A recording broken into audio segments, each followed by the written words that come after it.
Hello everybody, welcome to this video.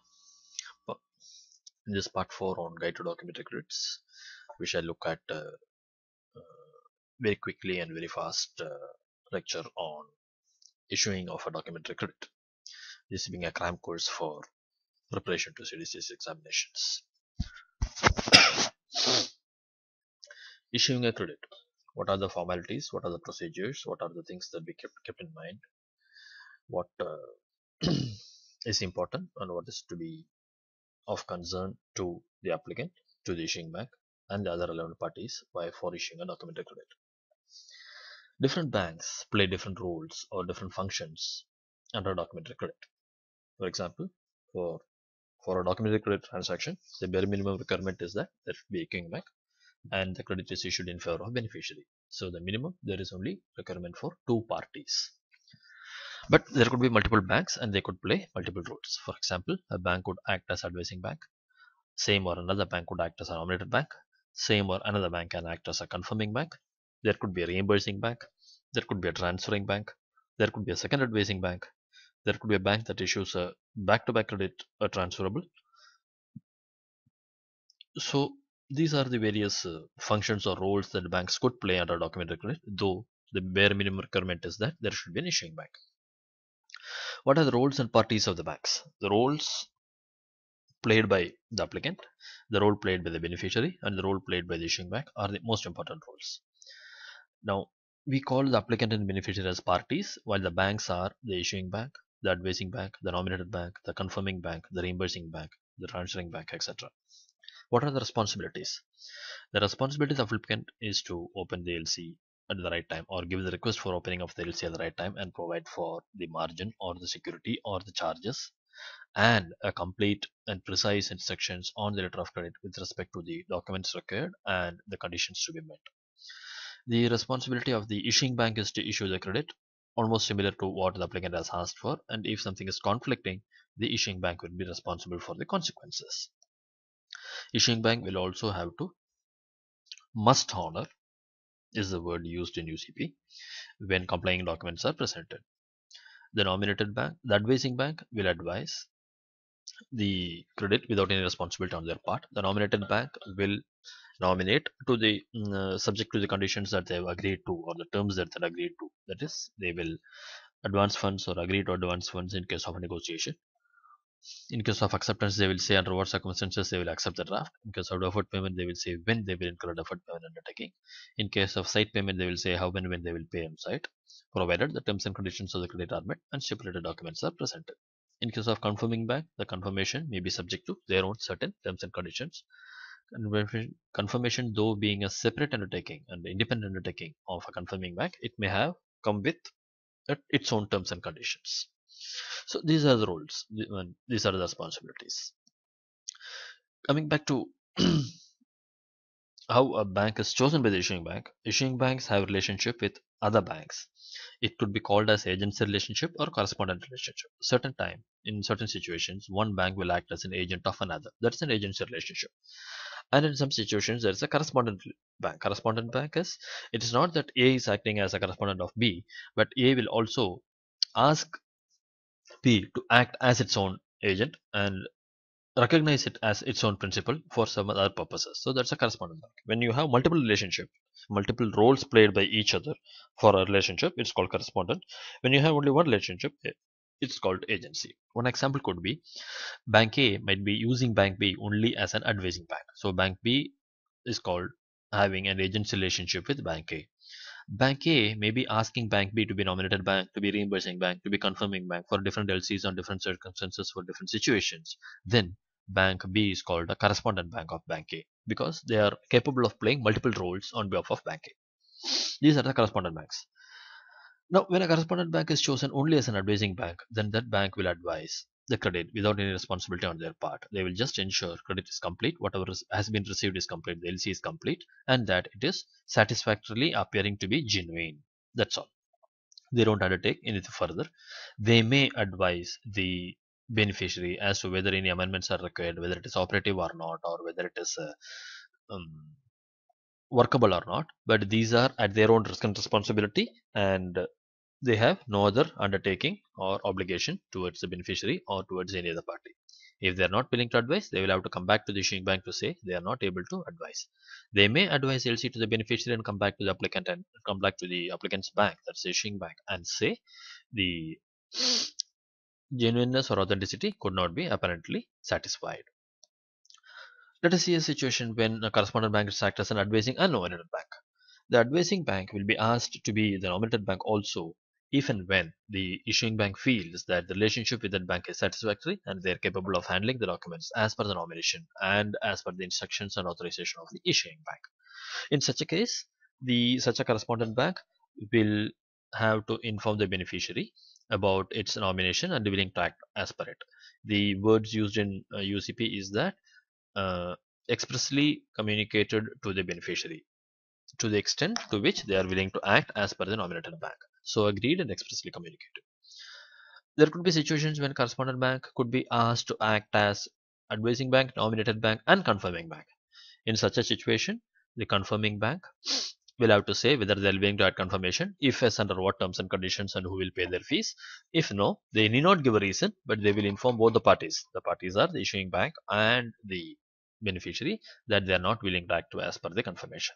Sometimes the confirming bank may also say that the documents will have to be presented to them or the confirmation may not be valid. How a bank is selected by the issuing bank? The issuing bank selects on basis of existing relationship, previous experience of dealing with them, and the present availability of limits for, say, maybe for limits for confirmation or limit for issuance of irrevocable reimbursement undertaking, and also the fees charged by those banks. Sometimes the beneficiary and applicant in their agreement state their preferences, which bank they want to be acting as their advising bank or which bank they want to be their nominated bank for the credit to be available with, or with which bank they want the confirmation to. Now, if a beneficiary is giving preferences, applicant will use those preferences and pass it on to the issuing bank in the form of the LC application. UCP 600 Article 37C says that issuing bank is ultimately liable as instructing party, and applicant will have to reimburse the cost incurred by the uh, issuing bank for carrying out the instructions given by the issuing bank by asking other banks. Article 35 says what are the situations under which the disclaimer on transmission and translation acts. This means if an issuing bank sends an MT 700 to the advising bank and the MT 700 is not received or gets garbled before it reaches the advising bank, issuing bank is not responsible. This is disclaimer on transmission. Disclaimer on translation. If there are foreign languages used or if it is wrongly interpreted, then issuing bank is not responsible. If the advising bank sends the LC by courier to that beneficiary and it gets lost on its way, if the advising bank sends by Swift or any other method to the second advising bank and the message does not reach them, if the advising bank sends a message to the issuing bank saying we cannot advise, but that message did not reach the issuing bank, in all those situations, the issuing bank is not responsible, because this disclaimer says the issuing bank will choose the best method and the best bank to carry out a certain instruction given by the applicant to advise the LC, and if it could not be carried out for whatever reason, then issuing bank is not responsible. Article 9 talks about the responsibility of the advising bank with respect to advising of the credit and amendment. One important thing is that if Bank B is used by Bank A for advising a credit, then the same Bank B should be used for advising further amendments to that credit. As you have seen earlier, the advising by the advising bank is without undertaking any responsibility or obligation to honor or negotiate. They have no responsibility to honor or negotiate. They are just advising. They have no obligation. They have no responsibility. They will just check the apparent authenticity and they will just ensure the advice accurately reflects the terms and conditions of the received document. Maybe the LC received or maybe the letter of credit amendment received. They may use the services of another bank. Advising bank may use the services of another bank called second advising bank. They must use the same bank for advising further amendments. They may choose but to advise. They may choose not to advise a credit. They should inform the instructor or the issuing bank or the first advising bank. They inform the beneficiary saying it has not been able to satisfy the apparent authenticity also. Article 12 talks about the nomination. Nomination is nomination to honor or nomination to negotiate. We have two things. One is the available with and available by. Available with is the particular bank who has been nominated, and available by is how the LC has been made available with the nominated bank. What is the nomination for? What is nomination? It's an authorization to honor or negotiate. It does not impose any obligation. By nominating bank, we are also authorizing such a bank to purchase or prepay the draft or deferred payment undertakings, and receipt of the document, examination of the document, forwarding of the document to the issuing bank. These things are not called honor. These things are not acting as per nomination, and these things does not make the nominated bank obligated in any way. What is available with? It's a place or a bank. Available by is a type of settlement.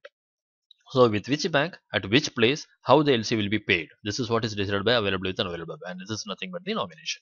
Is it side payment? Is it deferred payment? Is it acceptance? Is it negotiation? These are the ways in which the credit is available with. And this the types of settlements. And available with whom? Is it available with issuing bank? Is it available with a specifically nominated bank? Is it with any bank? These are the three ways in which a specific bank is nominated. And even whether a specific bank has been nominated or whether it is any bank, it is always available with the issuing bank. If it is any bank, they can present the documents to any bank, and if such bank fails to act as nomination, they can withdraw the documents and present to another bank which is willing to act as per the nomination. Now, a non-confirming bank does not have to accept the nomination or honor or negotiate. If a bank is a confirming bank, they have to accept the nomination for the presentation. There is a nomination for acceptance payment negotiation also. The bank can also say sometimes that I will act as per the nomination for confirmation, but I will not be nominated bank for side payment or deferred payment or negotiation. You will have to choose another nominated bank for that purpose. It is possible, but most cases, it is not the same. One of the reasons why a confirming bank is willing and ready and wanting to act as a confirming bank plus nominated bank plus advising bank is that they want to capture all the fees, they want to capture all the legs of the transaction, they want to keep the whole transaction under their control so that they will know what is happening and they will know when and how they can step out of it in case they feel the risk is too much to be borne. A nominated bank should communicate to the beneficiary if it agrees to act as per in the capacity of the nomination. Capacity of the nomination is to honor or negotiate. If the nominated bank is not willing to do it, they have to inform the beneficiary as well as the advising bank that they are not willing. Issuing bank is obligated to reimburse the nominated bank. When this reimbursement is due from the issuing bank, when they have honored, when the nominated bank has honored or negotiated what? A complying presentation. So if the presentation is not complying, nominated bank does not have any obligation towards the beneficiary. If the presentation is complying, they may honor or negotiate. If they honor or negotiate, issuing bank is obligated to reimburse them. And the nominated bank has to forward the documents to issuing bank. Suppose they keep on the documents and they say I have honored, then they are not acted as per this article of the UCP, and accordingly issuing bank is not obligated to pay them. Issuing bank is also obligated to pay any charges that are not recovered or could not be recovered by the nominated bank from the proceeds if it is payable by beneficiary. There is no independent payment obligation from the nominated bank. The nominated bank's undertaking is that issuing bank will pay the beneficiary against complying documents, and such a payment is available with the nominated bank well before the issuing bank pays. That is the only thing in an LC when there is a nomination. So they don't have an independent payment obligation. They have an obligation to pay under the LC if things are okay. That is, the terms are met and compliant documents are presented. Relationship between issuing bank and confirming bank. Liabilities and obligations are identical. The issuing bank, confirming bank, both must honor. The issuing bank doesn't negotiate but pays at site or at a deferred date. The confirming bank negotiates without recourse. If the nominated bank fails to act as per nomination, issuing bank, confirming bank, both of them will have to act. If the nominated bank accepts a deferred payment document or incurs a deferred payment undertaking but doesn't pay on a deferred date, the issuing bank or the confirming bank will have to pay on the due date. And these are the these are the liabilities and obligations of these parties. Also, if a documents are presented to nominated confirming bank and confirming bank doesn't pay, and if it is a conforming documents, issuing bank will have to honor. If documents are presented to the issuing bank, then confirming bank may or may not honor, provided or depending upon the terms and conditions of the confirmation. These are the relationships of their liabilities and obligation. The irrevocability of the undertakings are same for issuing bank and confirming bank. The issuing bank also gives an irrevocable undertaking saying I will pay provided the documents are complying. The undertaking given by the confirming bank is also irrevocable. It's a separate undertaking in addition to that of the issuing bank. Non-recourse obligation. Both of them. The issuing bank pays, the confirming bank pays. The word used is must honor, must pay, must negotiate without recourse. So this is the word must, and so it is non-recourse, and it is independent. It is not depend upon anything, and it is separate from the underlying contract or whatever goods and so many things, and it is independent. The issuing bank's undertaking to beneficiary is independent, confirming bank's undertaking towards the beneficiary is independent, and it is separate and different from the underlying documents or goods or contracts or whatever. The expiry date for presentation is at the place of presentation. So when a place is nominated, for example, take New York, USA, then the place of presentation is New York, and the LC will expire at New York. On this expiry date, at this place, the presentation should have happened by the beneficiary. If it has not happened, then it is not a compliant presentation. If the confirming bank is bypassed, confirmation may not be effective. Confirming bank's undertaking is to apply if the documents are presented to the confirming bank or to another nominated bank. So the confirming bank, while giving confirmation, may give their own additional terms and conditions, which may be documents will have to be submitted to me as a confirming bank or to the specific nominated bank. And if the nominated bank fails, or if the nominated bank confirms, they will have to forward the same to me. So this is how the confirmation additional conditions could be. And if such a confirming bank is bypassed, then the confirmation will not be effective. Suppose the documents are directly presented to the issuing bank and not to the nominated bank or the confirming bank. And if the issuing bank fails to honor, the confirming bank may say, I am not willing to reinstate my confirmation. The confirming bank has to inform the issuing bank if they are not willing to add confirmation, and there is no need to give a reason for the refusal. And they are not required to confirm any or all subsequent amendments. They may add confirmation to the letter of credit, but if there is any amendment that is forthcoming, they may not confirm further LCs and amendments. Now, the reasons why a confirming bank may not confirm could be there could be changes in the market, there could be third country risks, or there could be the country and bank limits getting exceeded, or the terms and conditions of the DC are not satisfactory. So if they have confirmed to the DC and if something has changed in the market subsequently, they may not add confirmation to the amendments and further the LC will be unconfirmed thereafter. Or in the first place itself, maybe if the limits are not available or if the shipment is involving third country and there are some boycott or sanctions or some other risks that the confirming bank or their regulator or country had placed on the confirming bank, then they may not be willing to add confirmation. Ideally, the issuing bank should advise the documentary credit through the confirming bank and make it available at the counters of the confirming bank. So this is to capture the complete leg of the transaction so that the bank will have overall control over the transaction. Capture the risk, capture the income, and reduce multiple correspondence and cut delays. Suppose there is one advising bank, one confirming bank, one negotiating bank, and if this bank is adding confirmation, this bank will not know which LC they are adding confirmation. So they will have to be given a copy. And then they will have to say there is a third bank called the nominated bank to whom documents has to be present. That bank may not be knowing which LC they are acting as a nominated bank, and because they have to confirm whether they're willing to act as a nominated bank, expressly agreed and so communicated. This is the word used in English: expressly agreed and so communicated to the beneficiary. So there will have to be another communication from the issuing bank to the nominated bank saying this is a nomination, and if there is an amendment, it has to be advised through the same advising bank. The nominated bank should be kept informed of the amendment, and confirming bank should be having an arrangement to have a look at the agreement amendment and then give their agreement to such an amendment and extend the confirmation. So multiple correspondence, and it will have cost, it will have time delays. The documents have to be examined as per Article 14. Who will examine the documents? The nominated bank, the confirming bank, the issuing bank. These are the three banks who now examine the documents. Applicant will also examine once it is presented to them. But the advising bank need not examine the documents. They may receive the documents from the beneficiary, they may pass it on to the issuing bank, but they will not examine as per Article 14 because their role is without any obligation. If the documents are complying, the bank, the nominated bank, the confirming bank, or the issuing bank will have to honor as per Article 15 of the UCP. And in case they want to refuse, they will have to act as per Article 16. Now, the scope of the wording of the confirmation will have an impact as to how these articles will be applicable because though it is an independent and separate undertaking, it may have its own certain terms and conditions.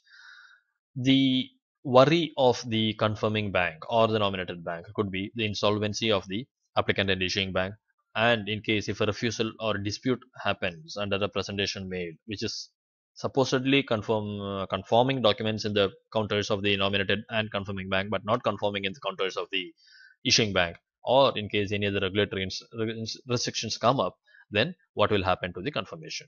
The confirmation basically is to take care of the documentary risk, the country risk, and the bank risk.